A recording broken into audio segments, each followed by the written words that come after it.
শহীদের রক্তস্নাত এই বাংলা, যাদের ত্যাগ কোরবানির মাধ্যমে আমরা একটি স্বাধীন দেশ পেয়েছি, সেই দেশে 54 বছরে আমাদের অর্জন কতটুকু? প্রিয় ভাইরা আমার, আমরা হয়তো যমুনা সেতু করতে পেরেছি, পদ্মা সেতু করতে পেরেছি, অনেক ইউনিভার্সিটি করেছি, বেশ কিছু শিক্ষা প্রতিষ্ঠান করেছি, কিন্তু এটাই সব নয়।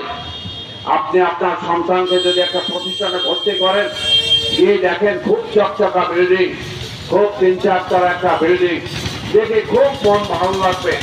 কিন্তু যদি প্রতিষ্ঠানে আপনি জানেন যে না, সেখানে আপনার ছেলেটা ভর্তি করার পরে দেখবেন যে সেখানে হেডমাস্টার ঠিক মতো আসে না, কলেজে স্কুলের শিক্ষকরা ঠিক মতো খুব বেশি দিন আপনার আর এই মোহ থাকবে না যে আমি বিরাট সুন্দর প্রতিষ্ঠানে আমি ভর্তি হয়েছি।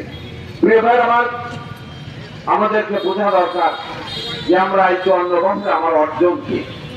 আমরা যদি চিন্তা করি, আমরা কি দেখতে পাবো? 1971 সালে পাকিস্তানের সর্বশেষ প্রেসিডেন্ট এই নির্বাচন অনুষ্ঠিত হয়েছিল, কিন্তু পাকিস্তান সরকার নির্বাচনের রায় তারা মেনে নিল না। প্রিয় ভাইয়ের আমার, সংখ্যাগরিষ্ঠ জনতার নেতা হিসাবে শেখ মুজিবুর রহমান সাহেবকে তিনি দায়িত্ব দিলেন না, আওয়ামী লীগকে তিনি দেশ পরিচালনার দায়িত্ব না দিয়ে বরং তিনি একটি যুদ্ধ চাপিয়ে দিলেন।